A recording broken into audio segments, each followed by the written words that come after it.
Durante su discusión en las comisiones primeras conjuntas del Congreso, representantes de oposición cuestionaron al proyecto de reforma al Código Disciplinario de la Procuraduría General de la Nación, tras alertar que va en contravía de la decisión de la Corte Interamericana de Derechos Humanos en el caso del exalcalde de Bogotá, Gustavo Petro, que establece que este órgano no puede destituir ni inhabilitar a los funcionarios elegidos por voto popular.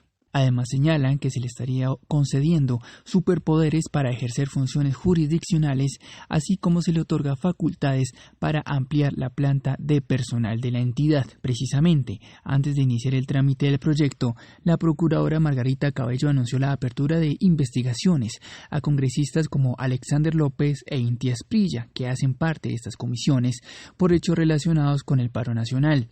Un acto que, consideran congresistas, busca intimidar a la oposición justo cuando se comienza a debatir esta iniciativa de ley que tiene llamado de urgencia.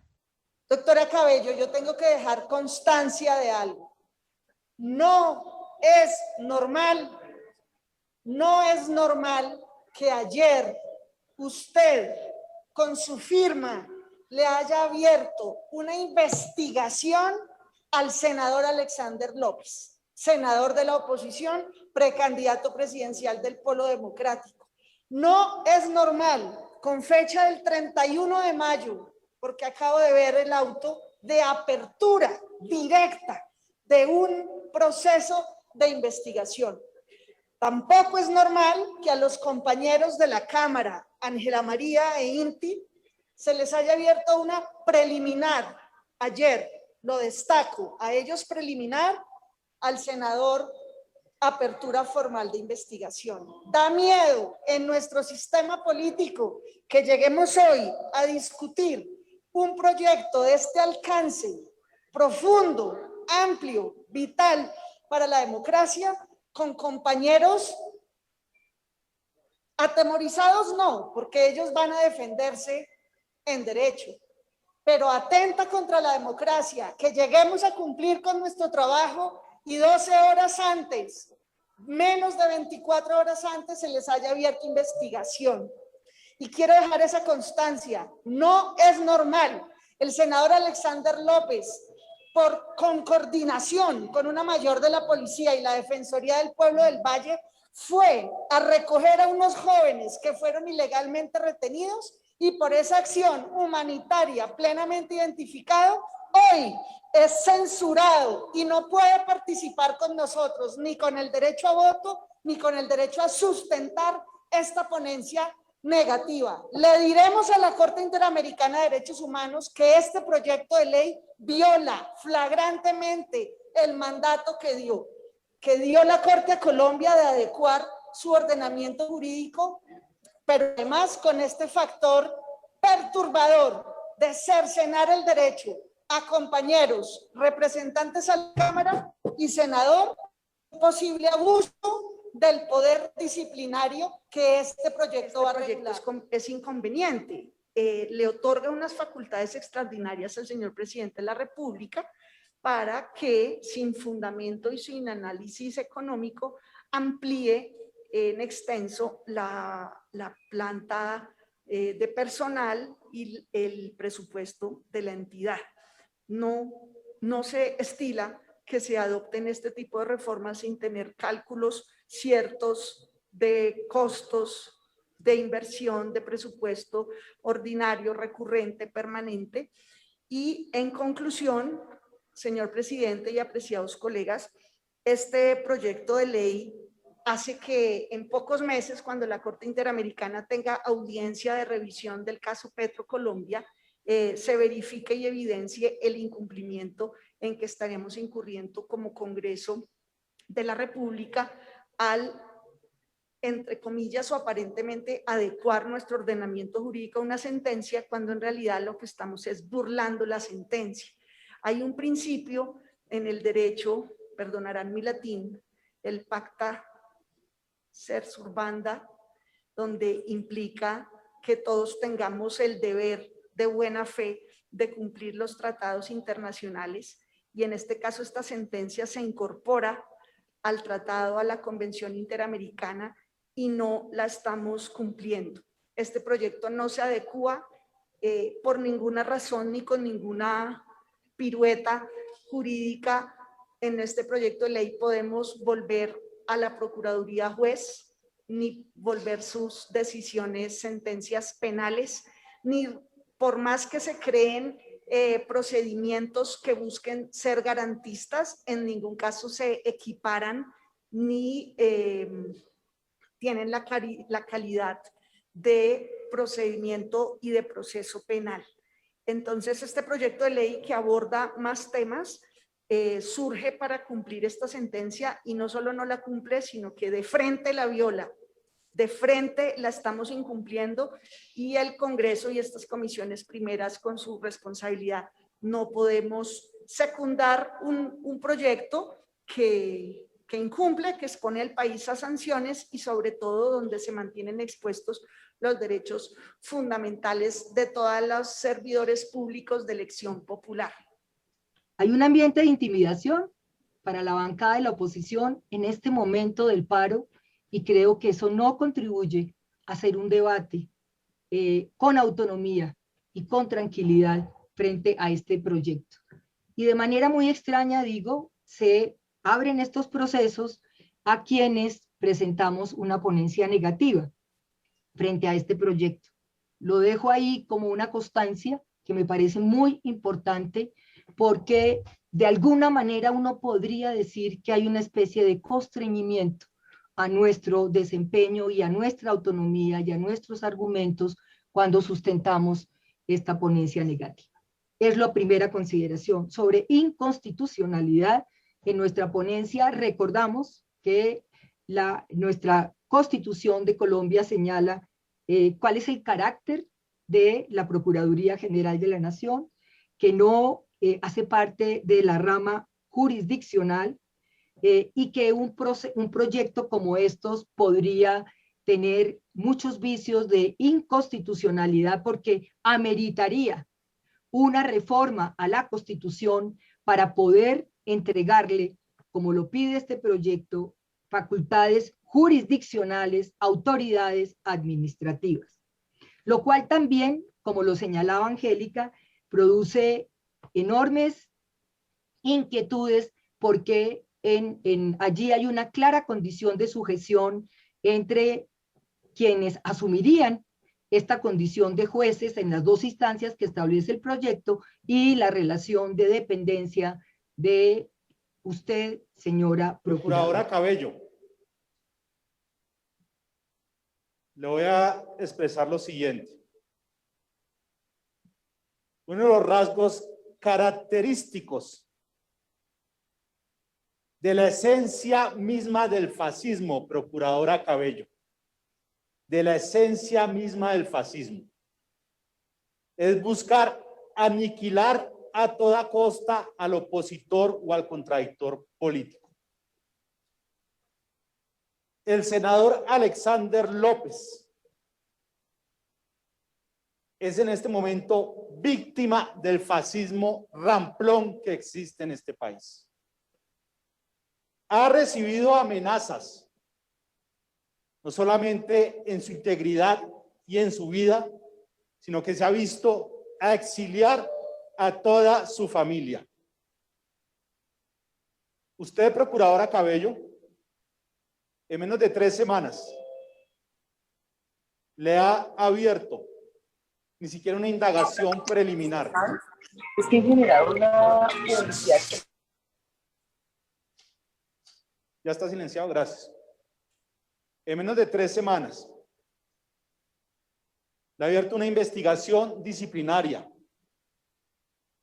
al senador Alexander López por sus actos en medio del paro en defensa de los derechos humanos.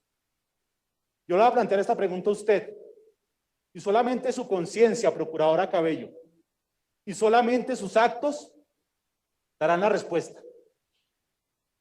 ¿Comparte usted, Procuradora Cabello, causa con los fascistas paramilitares que están detrás de la intimidación al senador Alexander López? va a utilizar usted, procuradora Cabello, las anomalías constitucionales y legales que existen en este momento en el país para aniquilar jurídicamente al senador Alexander López? El tiempo lo dirá, procuradora Cabello, si usted es así. El tiempo dirá, procuradora Cabello, si usted tiene el mismo talante de uno de los exponentes más ramplones y autoritarios del fascismo criollo. El ex procurador, hoy en día embajador ante la OEA, señor Ordóñez. Dicho esto, le hablo ahora a los colombianos. ¿Qué está pasando en este momento en el Congreso de la República? En el mundo hay una cosa que se llama la democracia, la esencia misma de la democracia. Eso me lo enseñó a mí en la Universidad de los Andes un conservador, fíjese usted, el magistrado de la Corte Constitucional, Vladimiro Naranjo. La separación de poderes, rama legislativa, rama judicial y rama ejecutiva. En la Convención Interamericana se establece claramente que los electos popularmente, como es mi caso, como fue el caso de hoy en día, senador Gustavo Petro, en su momento, alcalde de Bogotá, no pueden ser destituidos. 40 y va a semana hablando. Faltan 50 discursos. Presidente. Por favor, me cierran los micrófonos los técnicos para que pueda terminar el representante Inti, por favor. Hasta ahora voy calentando, presidente, así que vaya agregando un poquito más de tiempo. En la Convención Interamericana se establece que personas como nosotros no pueden ser destituidas por personas como usted. ¿Y sabe por qué se establece eso? Para cuando el poder llegue a manos de personas que no respetan los derechos del otro, no lo aniquilen políticamente. Eso se establece. Y acá, el ex procurador Alejandro Ordóñez, que al igual que usted hace parte de un gobierno uribista, violó la Convención Interamericana de los Derechos Humanos. La violó. Y en este momento, Colombia tiene la obligación de cumplir un fallo de una corte internacional que le exige adaptar su legislación para que esto no siga ocurriendo. ¿Qué han hecho los gobiernistas bajo su égida, procuradora Cabello? La burla más grotesca, más atrabiliaria que pueda existir en la historia del derecho internacional reciente. Ah, no. Entonces, ¿sabe qué vamos a hacer? Las mayorías gobiernistas, uribistas, vamos a darle funciones jurisdiccionales a usted. Los mismos que la eligieron a usted, que hacen parte del gobierno uribista, le van a dar a usted funciones jurisdiccionales. Eso es lo que está pasando en este momento. Y entonces uno hace un llamado a lo menos común en el Congreso, el sentido de la lógica, porque la lógica se pierde muchas veces en los ríos de la mermelada. Y muchos de los que eran demócratas antes en el gobierno de Santos hoy en día están perdidos. Eran demócratas defendiendo el proceso de paz, no por convicción, parece ser que era por la mermelada, y acá también parece ser que es por la mermelada. Procuradora Cabello, usted que es abogada, usted no la interpela siquiera un poco, que hay un fallo internacional para quienes nos hemos opuesto al establecimiento del cual usted hace parte por violar los derechos, en este caso en su momento el exalcalde Gustavo Petro, y que ni uno solo, procuradora Cabello, ni uno solo, ni una sola de quienes hacemos parte de la oposición estemos apoyando su proyecto. ¿Eso no la interpela usted siquiera en lo más mínimo? Para ir concluyendo, entonces, colombianos, ¿qué es lo que está a punto de consumarse en medio de este Congreso? Además, con mensaje de urgencia, ¿no? Parece que es urgente dotarlo a usted de facultades jurisdiccionales para que nos pueda destituir. Parece que esa es la urgencia que tienen en este momento. Lo que están a punto de hacer y de consumar es, diciendo cumplir un fallo, precisamente hacer todo lo contrario. Y procuradora Cabello, así como pasó con Adolfo Hitler, la historia poco a poco va decantando los fascismos y los va sancionando. Muy posiblemente ustedes, mayorías del Congreso, aprobarán este esperpento. Muy posiblemente quien les habla, Alexander, Angélica, cualquiera de nosotros, se ha destituido en medio de esta falta absoluta de vergüenza que tienen ustedes. Pero nosotros, procuradora Cabello, para que lo sepa usted, no tenemos miedo. No le tienen miedo a los jóvenes a ser asesinados, mutilados, desaparecidos. Con tal de que esto cambie, mucho menos vamos a tener nosotros miedo que ustedes,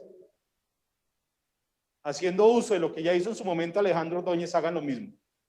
Voten, voten. Y en este caso, la historia, los colombianos y la comunidad internacional juzgará lo que ustedes están haciendo. Este proyecto no solamente no desarrolla la sentencia de la Corte Interamericana en el caso Petro, es francamente, abiertamente contraria a la sentencia en el caso Petro. Lo que establece, como bien se ha repetido a lo largo de este debate, la sentencia de la Corte es que retoma en la Convención Americana, en el artículo 23, cuando el numeral 2 de ese artículo señala que la forma en la cual es posible reglamentar o limitar el ejercicio del derecho a participar en política, en particular en su última parte, cuando se haga a través de un juez, es por un juez competente en proceso penal. Entonces, la jugadita de este proyecto es decir, no, como nos dijeron que no lo podíamos hacer nosotros, ahora vamos a hacer actividades jurisdiccionales para así poder limitar el ejercicio a la participación en política, particularmente de quienes han sido elegidos por voto popular. Entonces me puse un poco a revisar. En derecho interamericano no existe el desacato, pero sí existe, y invito a mis colegas a que lo hagamos, las resoluciones de cumplimiento de las sentencias. Este es un proceso de revisión que hace la Corte Interamericana cuando las sentencias todavía no han tenido cumplimiento y recibe insumos de la ciudadanía para que efectivamente se verifique el cumplimiento de una sentencia. Lo que establece el derecho interamericano es que esto sí puede, digamos, terminar en que la Corte Interamericana haga un informe ante la Asamblea General de Naciones Unidas por abierto incumplimiento de un Estado miembro de una sentencia de la Corte Interamericana. Es, por supuesto, un caso completamente extraordinario porque, digamos, ahí se habría podido quedar Colombia, pero Colombia de frente decide querer desconocer, supuestamente alegando que lo desarrolla cuando está haciendo todo lo contrario. Esto no es para que podamos, digamos, ejercer que la Procuraduría ahora de repente pueda, digamos, tener funciones de juez competente en proceso penal, que es lo que dice la Convención. Esto es reconocer que Colombia tenía una tradición contraria al sistema interamericano de inhabilitar y poder sacar de la participación política a personas por vía de un proceso de Procuraduría. Disfrazarlo con una jugadita de que ahora tiene funciones jurisdiccionales únicamente ahonda en el incumplimiento de la convención, e insisto, llamo a mis colegas a que hagamos conjuntamente esa notificación a la Corte de que tristemente como Estado parte estaríamos incumpliendo la sentencia. Y lo segundo, quería referirme al argumento muy potente, sobre todo por el momento en el que estamos en el país, por la pandemia, por la crisis económica que ha generado, pero además ahora en una situación de paro tan dramática como la que estamos viviendo, pues que este es un proyecto que ahí sí, paradójicamente en otros escenarios nos piden un montón de viabilidades fiscales frente a distintos proyectos, pero este proyecto que crea 500 cargos no se molesta en presentar dentro de la ponencia cuál es el estudio de cargas, cuál es la estructura, qué cargos son, y más importante aún, ¿cuánto cuesta? Entonces nos pusimos a tratar de hacer nosotros la tarea con los datos que tenemos, por supuesto que son insuficientes porque no nos presentan la desagregación de los tipos de cargos y sus costos, pero con, digamos, una extrapolación de la planta que existe hoy en la Procuraduría, de los costos de funcionamiento anual de la Procuraduría, estimamos un costo anual de 47.000 millones de pesos por la creación de estos 500 nuevos cargos. Esos 87.000 millones de pesos que este Congreso le estaría entregando a la Procuraduría equivalen a 45.662 hogares adicionales en ingreso solidario. Oigan eso, 45.662 hogares adicionales que hoy están en una situación de pobreza, no están pudiendo comer más de 2 comidas al día, 3.5 millones de hogares que cayeron en pobreza como resultado de la pandemia, y a nosotros nos parece que no, que lo que hay que crear es más burocracia, y que claro que sin problemas, sin que nos entreguen ningún estudio de cargas, ni de costos, ni de viabilidad fiscal. Colegas, esto es contrario a una decisión de la Corte Interamericana, es además una jugadita que en derecho nacional implicaría un desacato para tratar de hacerle el esguince a una decisión interamericana que por vía de nuestro Corte Constitucional se incorpora en el bloque de constitucionalidad, pero es además francamente echarle gasolina al fuego que está en las calles, que nos exige que nos quitemos privilegios como funcionarios públicos, que seamos austeros, que reconozcamos que ante la crisis tenemos es que poder ahorrar recursos para realmente dedicarlos a lo necesario en términos de sacar gente de la pobreza, de poder darle a familias, a pequeñas empresas que a duras penas han podido resistir en el marco de esta pandemia, ayudas que necesitan para salir adelante. Y nosotros nos vamos a papear 87.000 millones de pesos, lo equivalente a que 45.600 familias pudieran acceder a ingreso solidario. Yo sí no entiendo con qué cara esta Cámara de Representantes y este Senado dan esa noticia a la opinión pública, y creo que va a tener consecuencias gravísimas si lo aprobamos. He visto que mi colega Inti Asprilla ha radicado una proposición de aplazamiento, de que iniciemos una discusión de concertación, de realmente sentarnos sobre la mesa y ver que esto es muy grave. Yo no creo que es esta la oportunidad, no veo cómo esto es convencional, pero además es gravísimo en términos económicos y de cómo este Congreso responde a la crisis de legitimidad y de falta de representatividad que estamos viviendo. Por eso, colegas, les invito a apoyar la ponencia de archivo. Gracias, presidente.